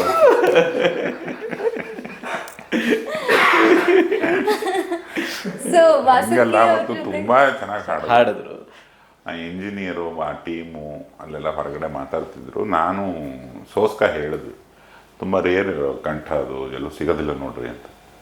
ಪಟ್ ಅಂತ ಅದೇ ವಾರನೇ 2 ಹಾಡು ಹಾಡಿ ನಮ್ಗೆ ಫೋನ್ ಮಾಡಿದ್ರು, ಇನ್ನೊಂದು 20,000 ಹಾಡು ಬಲ್ರಿ ನಿಮ್ಮ ಕಡೆ. ಸರ್ ನೀವು ಹೇಳಿರಂತಂದ್ರೆ ನಿಮ್ ಕಡೆಯಿಂದ ಈ ಮಾತು ಬಂದಿತ್ತಂತಂದ್ರೆ ಅದು ಆಬ್ವಿಯಸ್ಲಿ ಯಾಕಂದ್ರೆ ಉತ್ತರ ಕರ್ನಾಟಕ ಅದು ಕಣದಲ್ಲಿ ಸಂಗೀತ ಆ ಕಡೆ, ಅದನ್ನ ಶಾಸ್ತ್ರೀಯವಾಗಿ ಕಲ್ತಿದ್ದೀರಿ ನೀವು, ಸುಮ್ಮನೆ ಅಲ್ರಿ ಅದು. ಆಮೇಲೆ ಅಲ್ಲಿನ ಸೊಗಡು, ಭಾಷೆನೂ ಹಂಗೆ ಮಾತಾಡ್ತೀರಿ, ಅದು ನಮಗೆಲ್ಲ ಖುಷಿ. ನಾವು ಅಲ್ಲೇ ಆಡಿ ಬೆಳೆದವರು, ಆ ನಾಡಿನವನೇ. ನಾನು ಹುಟ್ಟಿದ್ದು ನಿಮ್ಮ ನಾಡಲ್ಲಿ, ಬೆಳೆದಿದ್ದೆಲ್ಲ ಉತ್ತರ ಕರ್ನಾಟಕ. ಹಂಗಾಗಿ ಹೋಗಿ ಆ ಸಂಗೀತದ ಒಂದು ಹಾಗಾಗಿ ಕರ್ನಾಟಕದವರು ಬೆಳೀತಿರೋದು ಬೆಂಗಳೂರಲ್ಲಿ. ನಾವು ಪರ್ಫೆಕ್ಟ್ ಸಂಯುಕ್ತ ಕರ್ನಾಟಕ. ಕರೆಕ್ಟ್. ಎಸ್, ನಾನು ನನ್ನ ತಂದೆ ತಾಯಿಗೆ ತುಂಬ ಥ್ಯಾಂಕ್ಸ್ ಹೇಳಕ್ಕೆ ಇಷ್ಟಪಡ್ತೀನಿ. ಬಿಕಾಸ್ ಚಿಕ್ಕ ವಯಸ್ಸದಿಂದ ನನಗೆ ಎಲ್ಲ ಕಡೆ ಕರ್ಕೊಂಡು ಹೋಗಿ, ಮುಂಬೈ ಅಂದರೆ ಮುಂಬೈ ನನಗೆ ಅಲ್ಲಿಟ್ಟು, ಬೆಂಗಳೂರು ನನಗೆಲ್ಲ ಶೂಟಿಂಗಿಗೆ ಕರ್ಕೊಂಡು ಹೋಗಿ ತುಂಬ ಸ್ಯಾಕ್ರಿಫೈಸಸ್ ಮಾಡಿ ನನಗೆ ಒಳ್ಳೆ ಸಂಗೀತನ ಕಲಿಸಿದ್ದಾರೆ ಅವರು. ಒಳ್ಳೆ ಗುರುಗಳ ಹತ್ರ ಸಣ್ಣ ವಯಸ್ಸಿನಲ್ಲಿ, ಯಾವ ವಯಸ್ಸಿನಲ್ಲಿ ನನಗೆ ಕರೆಕ್ಟ್ ಪ್ರಾಪರ್ ಟ್ರೈನಿಂಗ್ ಕೊಡಬೇಕು, ಆ ವಯಸ್ಸಿನಲ್ಲಿ ನನಗೆ ಅವ್ರು ಚೆನ್ನಾಗಿ ಬೆಸ್ಟ್ ಗುರುಗಳ ಹತ್ರ ಕರ್ಕೊಂಡು ಹೋಗಿ ಕಲಿಸಿದ್ದಕ್ಕೆ ಇವತ್ತಿಷ್ಟು ನಾ ಹಾಡಬಲ್ಲೆ ಅಂತ ನನಗೆ ಅನಿಸುತ್ತೆ. ಸೊ ಅವ್ರಿಗೆ ಒಂದು ಥ್ಯಾಂಕ್ ಯು. ಎಸ್, ಭಟ್ರು ಹೇಳ್ದಂಗೆ ಇನ್ನೊಂದಷ್ಟು ಹಾಡುಗಳು ನಿಮ್ಮಿಂದ ಬರಲಿ. ಕನ್ನಡದಲ್ಲೂ ತುಂಬ ಹಾಡುಗಳನ್ನು ಹಾಡಿ, ಅದೇ ರೀತಿ ಎಲ್ಲ ಭಾಷೆಗಳಲ್ಲೂ ಹಾಡುಗಳನ್ನು ಹಾಡಿ. ನಿಮ್ಗೆಲ್ಲರದು ಆಶೀರ್ವಾದ ಇರಲಿ. ಎಲ್ಲ ವ್ಯೂವರ್ಸ್, ಆಡಿಯನ್ಸ್, ಪ್ಲೀಸ್ ನಮ್ಮ ಸಾಂಗನ್ನು ಕೇಳಿ. ಮತ್ತೆ ಮೊದಲಿಂದ 3rd ಸಾಂಗ್ ಉನ್ಮಾದ ಉಕ್ಕಿದಾಗ ಕೆಂಪು ಬಣ್ಣದ ಸಾಂಗು, ಪ್ಲೀಸ್ ಎಲ್ಲರೂ ಕೇಳಿ. ಹಿಂಗೆ ಸಪೋರ್ಟ್ ಮಾಡ್ತಾ ಇರಿ ಅಂತ ಕೇಳಿ. S, thank you. ಎಸ್ ಭಟ್ರೆ, ಕೊನೆಯದಾಗಿ ಏನು ಹೇಳಕ್ಕೆ ಇಚ್ಛೆಪಡ್ತೀರಿ? ಕೊನೆಯದಾಗಿ ಎಲ್ಲ ನಾವು ಏನೇ ಮಾತಾಡಿದ್ರು, ಏನೇ ಬರೆದ್ರು, ಏನೇ ಹಾಡು ಹೇಳಿದ್ರು, ಯಾವುದೇ ಥರದ ಎಂಟರ್ಟೈನ್ಮೆಂಟನ್ನು ನಾವು ಪ್ರಯತ್ನ ಪಟ್ಟರು ಅದನ್ನು ತಗೊಳ್ಳೋರು ಜನತೆ. ಮತ್ತೆ ಮೊದಲಿಂದ ಸಿನಿಮಾ ಥರದ ಒಂದು ಎಕ್ಸ್ಪೀರಿಯನ್ಸ್ ಅಲ್ಲ, ತುಂಬ ಕಷ್ಟ ಈ ಥರದ್ದನ್ನು ಒಂದು ಕನ್ಸೀವ್ ಮಾಡೋದು ಅಥವಾ ಬರೆಯೋದು, ಹಾಡಿಸೋದು, ನಟಿಸೋದು. ಅದೊಂದು ಪ್ರಯತ್ನ. ಒಂದು ಹೊಸಬ್ರು ತಂಡನ ಹುಟ್ಟಾಕೋದು, ಹೊಸಬ್ರು ಬೆಳಿಬೇಕು, ಹೊಸಬ್ರು ಸಹವಾಸದಲ್ಲೇ ಇಂಡಸ್ಟ್ರಿಗಳನ್ನ ನಡೆಸೋದು. ಹೊಸಬ್ರು ಎಲ್ಲಿರ್ತಾರೋ ಅಲ್ಲಿ ಹೊಸದಿರುತ್ತೆ. ಈ ಹೊಸ ಪ್ರಯತ್ನನ ನೀವು ಬೆನ್ತಟ್ಟಿ ಪ್ರೋತ್ಸಾಹಿಸಿದಲ್ಲಿ ಇನ್ನೆಷ್ಟೋ ಜನ ಹೊಸಬ್ರಿಗೆ ಅವಕಾಶ ಆಗುತ್ತೆ, ಇನ್ನೆಷ್ಟೋ ಜನ ಹೊಸಬ್ರು ಅವ್ರ ಕನಸುಗಳನ್ನು ನನಸು ಮಾಡ್ಕೋಬೋದು. ಅಂಥದ್ದು ಕೆಲವೊಂದು ಸಣ್ಣ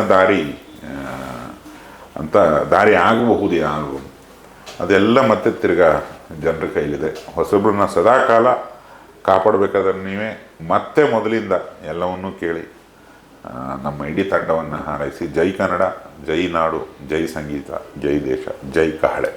ಎಸ್, ಕಹಳೆ ನ್ಯೂಸ್ ವತಿಯಿಂದ ಧನ್ಯವಾದಗಳು ಬಿಟ್ರೆ. ಎಸ್ ವೀಕ್ಷಕರೇ, ನೋಡಿದ್ರಲ್ಲ, ಇದಿಷ್ಟು ಯೋಗರಾಜ್ ಭಟ್ರವರ ಮತ್ತೆ ಮೊದಲಿಂದ ತಂಡ ಒಂದು ಹೊಸ ಆಲ್ಬಮ್ ಮೂಲಕ ಒಂದು ಹೊಸ ಟ್ರೆಂಡನ್ನು ಇವತ್ತು ಕನ್ನಡ ಫಿಲ್ಮ್ ಇಂಡಸ್ಟ್ರಿಯಲ್ಲಿ ಒಂದು ಹುಟ್ಟು ಹಾಕಿದೆ ಅಂತಲೇ ಹೇಳ್ಬೋದು. ಇನ್ನು ಅನೇಕ ಆಲ್ಬಮ್ಗಳು ಬರಲಿ. ಯಾಕಂತ ಕೇಳಿದರೆ ಹೊಸ ಆಪರ್ಚುನಿಟೀಸ್ ಬೇಕು ಅಂದಾಗ ಸಿನಿಮಾಕ್ಕೆ ಎಲ್ಲರೂ ಕಾಯ್ತಾ ಇರುವಂಥ ಹೊತ್ತಿನಲ್ಲಿ ಅಪ್ಕಮಿಂಗ್ಸ್ಗಳಿಗೆ ಈ ಆಲ್ಬಮ್ ಸಾಂಗ್ ಅನ್ನುವಂಥದ್ದು ಕೂಡ ಒಂದು ದೊಡ್ಡ ವೇದಿಕೆಯಾಗಿ, ಒಂದು ದೊಡ್ಡ ಪ್ಲ್ಯಾಟ್ಫಾರ್ಮ್ ಆಗಿ ಬೆಳೀಲಿ. ಮಾತ್ರ ಅಲ್ಲ, ಒಂದಷ್ಟು ಹೊಸ ಹೊಸ ಪ್ರತಿಭೆಗಳು ಇದರಿಂದ ಮಿಂಚಲಿ ಅಂತ ಹೇಳ್ತಾ ಇವತ್ತಿನ ಸಂಚಿಕೆಯನ್ನು ಮುಗಿಸ್ತಾ ಇದ್ದೇವೆ. ನಿರಂತರ ಸುದ್ದಿ ಹಾಗೂ ಮನೋರಂಜನೆಗಾಗಿ ನೋಡ್ತಾ ಇರಿ ಕಹಳೆ ನ್ಯೂಸ್. ನಮಸ್ಕಾರ.